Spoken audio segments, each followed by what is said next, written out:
long as these problems are not solved, so long as ignorance and poverty remain on earth, these words cannot be useless. These words open the second of 7 broadcasts based on Victor Hugo's unforgettable work, Les Misérables.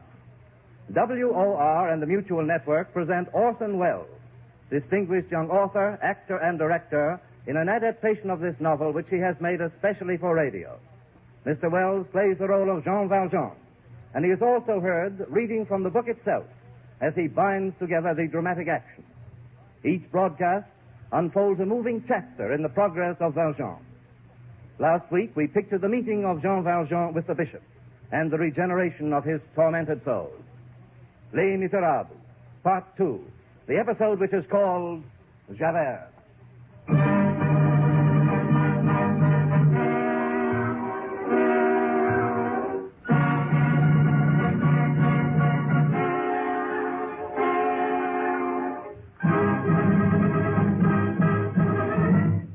(1817).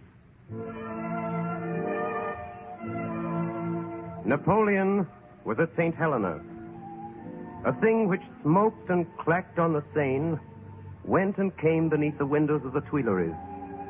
It was a sort of toy called the steamboat. 1817.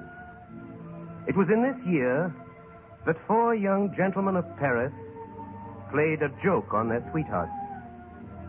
One of these young gentlemen was Felix Ptolemy, and his sweetheart was Fantine.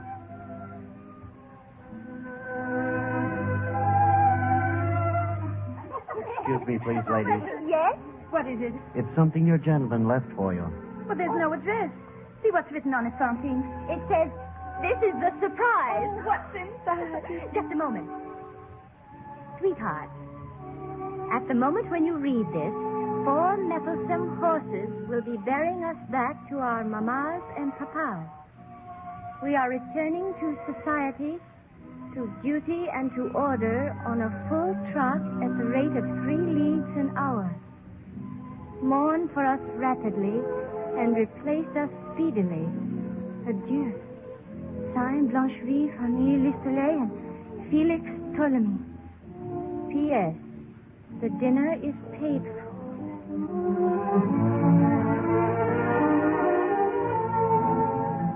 It was a good joke. The girls laughed. Fantine laughed like the rest. But later she wept bitterly. For Ptolemy was her first love, and the poor girl had a child. This, it will be remembered, was in 1817. At 22 years of age, on a fine spring morning, Fantine left Paris, her child in her arms. She went back to Montreux, where she was born, and she found the little city greatly changed. An unknown man, a stranger, had conceived the idea of substituting gumlac for resin in the manufacture of synthetic jets. This very slight change worked an industrial revolution. In less than 3 years, the inventor of this process had made a fortune for himself and for the whole region. He had built a great factory in which there were 2 workshops, one for men and the other for women. Yes, what is it? Are there jobs open in the workshop? There are always jobs here. Have you a husband? No, monsieur. Any dependents? No. Name? Mademoiselle Fantine. You will commence today. Monsieur Madeleine, the owner, requests only that you be willing and of good morals. Oh, yes, monsieur. I'll assign you to your place. Come with me. So Fantine went to work in the jet factory and kept a secret. For as long as she stayed there, they must never find out about her child. She had left this child in the care of a couple she met on the road to Paris. They were innkeepers, and they were called the Thénardiers. She paid them 57 francs, all that she had, and she trusted them. A letter for you, mademoiselle. Thank you. My dear madame, your little Cosette has outworn her wardrobe. It will be impossible for us to keep Cosette with us any longer for less than 12 francs per week, payable in advance. Sincerely, Thénardier. They had pawned the child's wardrobe. Who were these Thénardiers? The woman was a brute, and the man was a blackguard. But Fantine knew nothing of this, and she sent them the money. The child's clothes being gone, they dressed her in rags.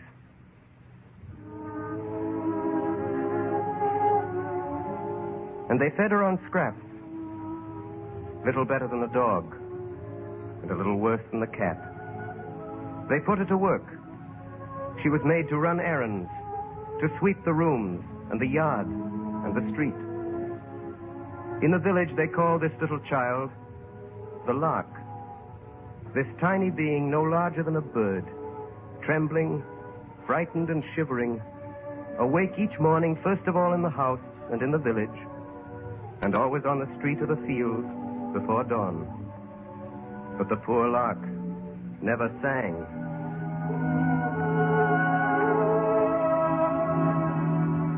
Fantine took a small room and furnished it on the credit of her future labor. She worked hard, thought of nothing but Cosette, and was almost happy. Not being able to say she was married, she took care not to speak of her child. But the women began to whisper in the workshop, and Fantine was watched. More than a few were jealous of her fine teeth and her golden hair. Mademoiselle. Oh, yes, monsieur. You have been with us in this establishment for over a year. Here are 50 francs. 50 francs? They are donated by your employer, Monsieur Madeleine. They will cover your expenses. I must ask you to seek employment elsewhere. Elsewhere?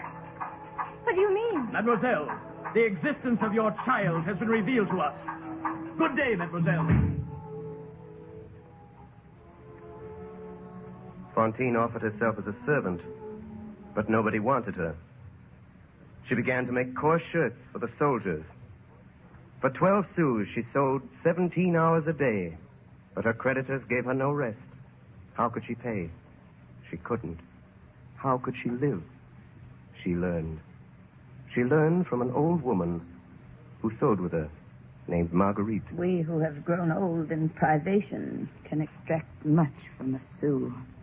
15 francs, Marguerite. Think of it. The Thénardiers wrote me. They want 3 more francs a week, and you know what I earn. You'll learn. But you can't live on 6 sous a day. No, my girl. But you can starve on it. It's a science.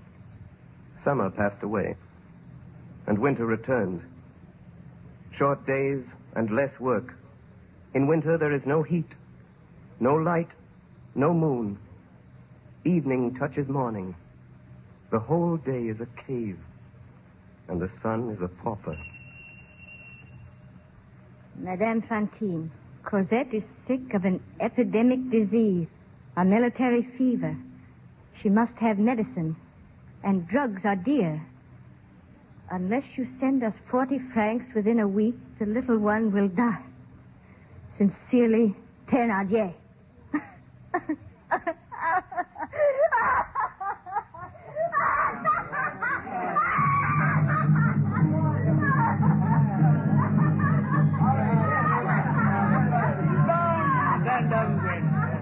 Lotions and scents. The secrets of the Orient. Ladies and gentlemen, I offer during my brief stay in this beautiful city the 7 wonders of the world. No ill is so great but I own its remedy. Heartaches and toothaches. The elixir of life, the powder of love, the pill against pain. If your teeth hurt you, I will pull them out.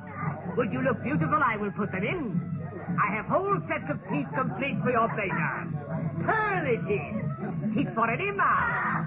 Ah, you there. You girl who is laughing there. You have pretty teeth. Tell me your 2 incisors, and I'll give you a gold Napoleon for each of them. What's that? What are incisors? Incisors, young lady, are the front teeth in the head. The 2 pretty upper ones. Oh. Consider my beauty. 2 gold Napoleons, 40 francs. How much good will they do you? If you've got the courage for it, come this evening to the inn, and you will find me there. Oh, no. Hold on, don't run away. Hold on.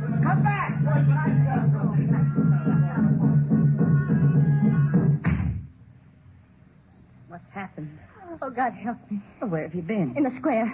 There was a traveling dentist. He wanted to pull out my 2 front teeth. I should be hideous. I'd rather throw myself from the 5th story head first to the pavement.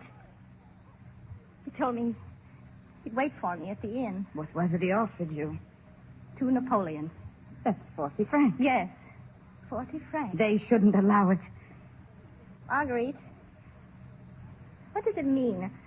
Military fever, you know? Why, it's a disease. Does it need many drugs? Terrible drugs.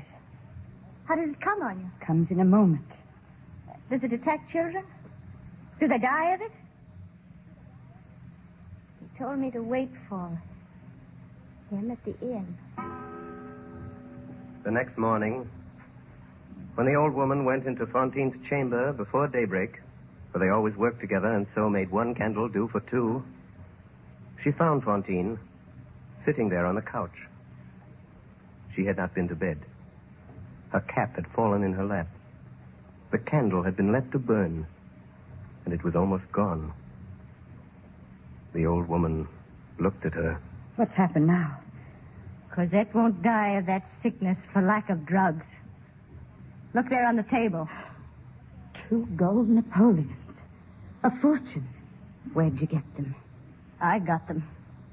Then Fantine smiled. The dying candle lit up her face. The corners of her mouth were stained with blood. The 2 teeth were gone. Madame Fantine, send us 100 francs, or we will put out your child on the highway. 100 francs. Oh, what can I sell for 100 francs? Come. I shall sell what is left.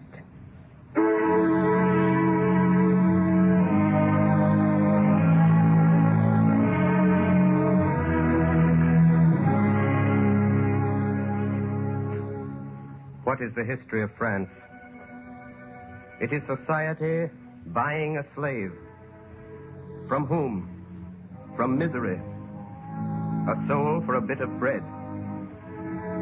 Alas, what are these destinies? Why are they so? He knows that sees all the shadow. He is alone. His name is God.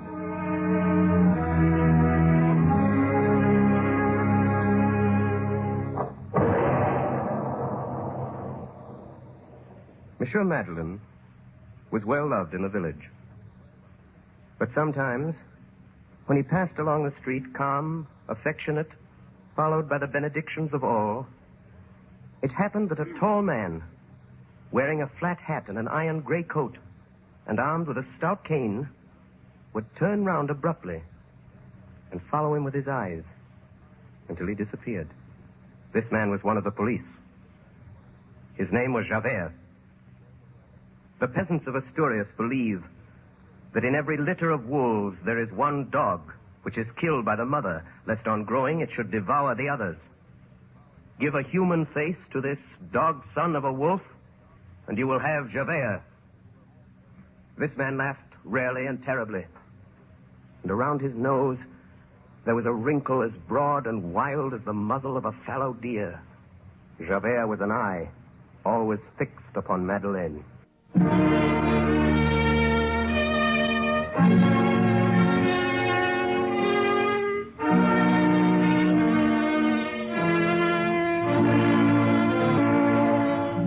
The notebook of Inspector Javert, January 9th, 1818. Who is Madeleine? No one knows. Who are his family? What is his history? Where does he come from? No one knows. He is popular for his deeds of charity, which are done secretly as though they were bad deeds. He's been offered the Legion of Honor. He's refused it. Who is that man? I cannot be sure of what I guessed. But I know well I have seen him before.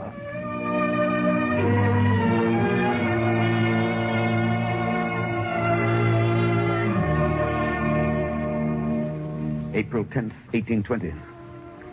Madeleine is in mourning for a certain Bishop of D. I watch him carefully.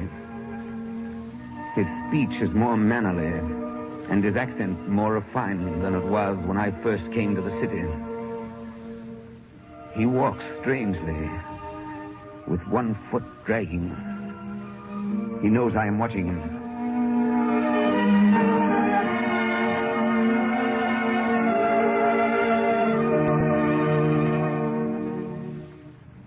August 17th, 1822. The king has appointed Monsieur Madeleine the mayor of this city. Consider, the man came here with only a few hundred francs. He is now a millionaire. This is a sudden rise. I have now learned the circumstances of his arrival into this place. He came here a common laborer, stick in hand and sack on his back one evening in the autumn of 1815. That night, October 23rd, there was a fire in the townhouse, and this man leapt into the flames and saved from burning 2 children of the captain of police. As far as can be ascertained in the excitement and gratitude of the occasion, no one thought to ask him for his passport. There is certainly no record. He announced himself Madeleine, and so he has remained. I have made inquiries in Paris, and there are interesting circumstances relative to October 1815. Madeleine is now my immediate superior. Police routine brings me into contact with this man. He's well loved, but I am not deluded. I am still vigilant. I know that face. That year, there occurred 2 events on the streets of Montreuil, which, while insignificant in themselves, made a profound impression on the mind of Inspector Javert. The first was a common street accident. Help! Help! What's the matter? What happened here? Inspector, can't we do something? Somebody move this! Don't you before it's too late! One moment, monsieur. How did it happen? The old man, the horse slipped, the car turned over on him. He's sitting under the wheel. It's crashing his ribs. Get a jack! Has anybody a jack? God help me! God help me! Get a jack! They're gone for one. That wagon is sinking lower every minute. It can't be helped, sir. The wheel is killing me! Citizens! Listen to me. There is one chance. There's just room enough for one man to crawl in under that wagon. In half a minute, it'll be too late. Oh! Citizens, there is no time to lose. What can you do? What can you do, Inspector? If a man can get under that wheel, there may be hope for you. If a man can get under that wheel and lift it with his back, we may save you. Is there a man who can do it? Who has strength and courage? 5 louis d'or for the man who will try it. 10 louis d'or.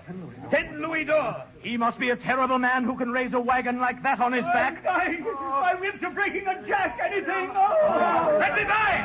Let me by! Let me by, citizens. Oh, don't do it. Come back! You'll be killed! Stop him, somebody! Stop him! Monsieur, it is too late. Let me by, Inspector. As you wish, monsieur. No, go away. Don't come under here. It's too late. You look at the gun! Go away. Get out while you can. It's sinking. Get out. It's sinking. He's got there himself. They'll both be killed. Push! Push!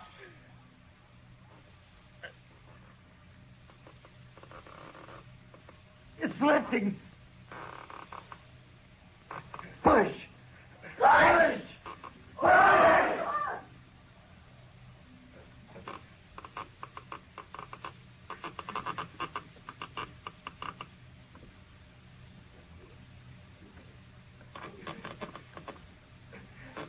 Quick!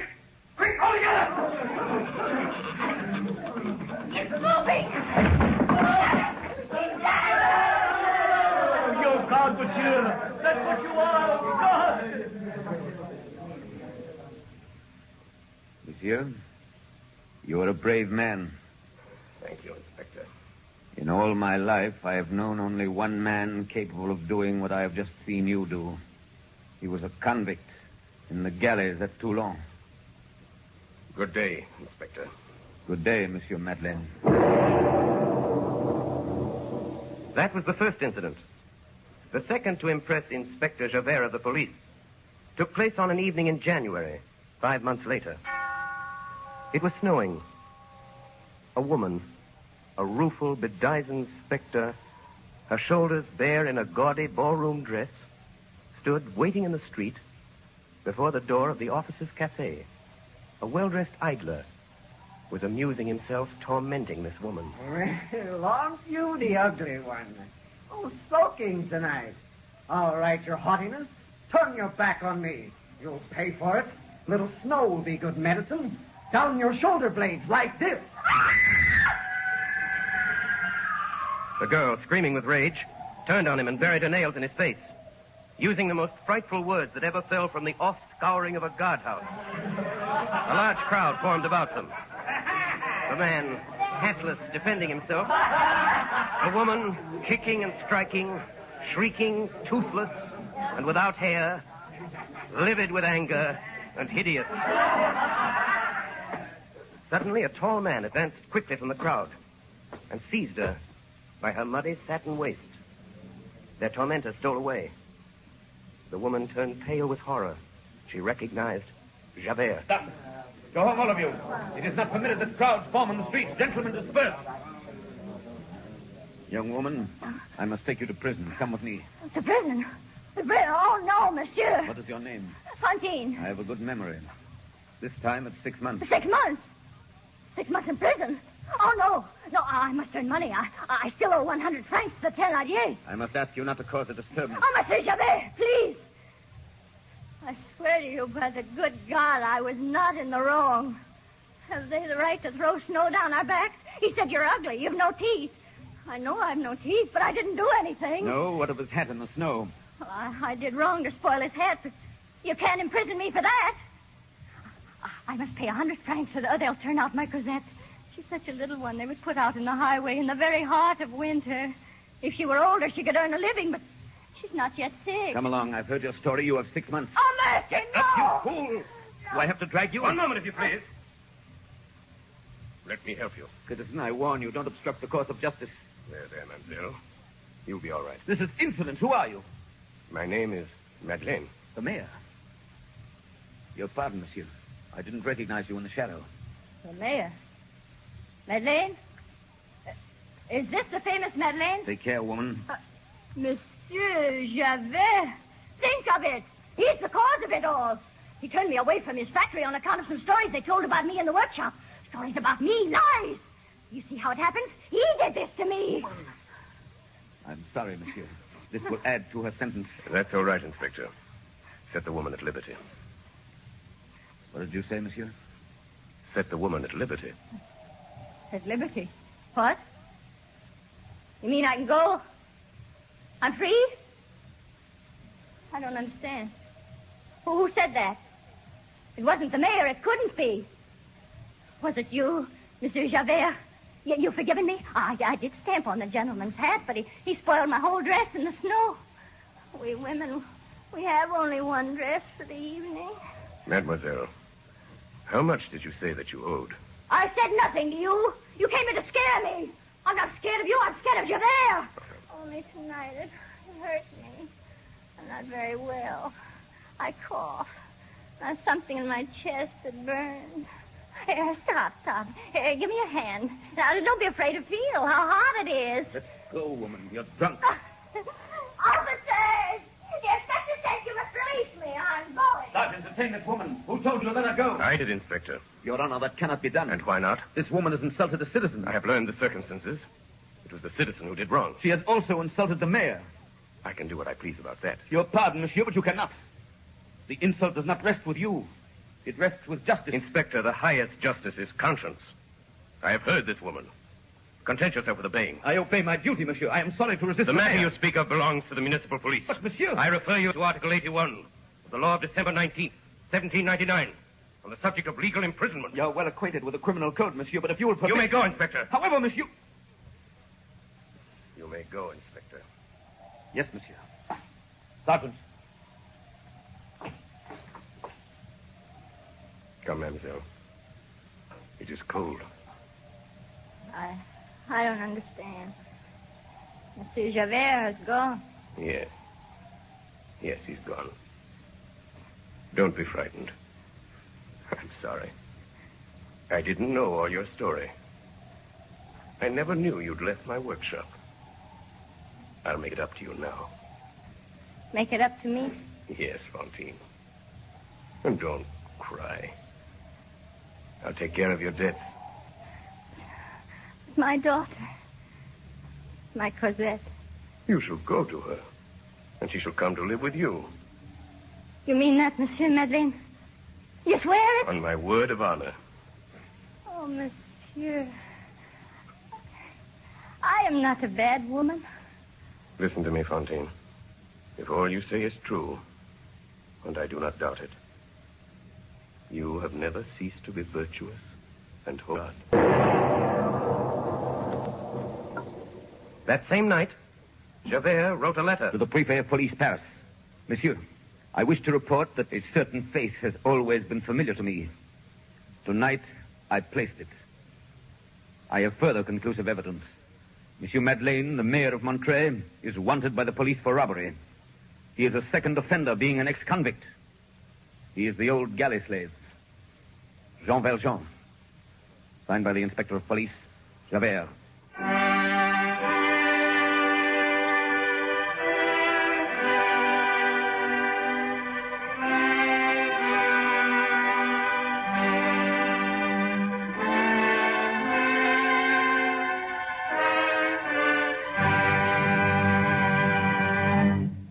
WOR and the Mutual Network have presented Part 2 of Victor Hugo's compelling novel, Les Misérables, the episode which introduced Javert.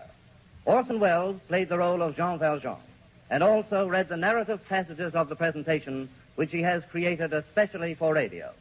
Assisting Mr. Welles tonight were Martin Gable as Javert, Agnes Moorehead, Ray Collins, Betty Gard, Hiram Sherman, Alice Frost, and others. Next Friday evening at 10 o'clock, Eastern Daylight Saving Time, we shall present Les Misérables in its third phase, the episode which portrays the death of Fantine and the capture of Jean Valjean.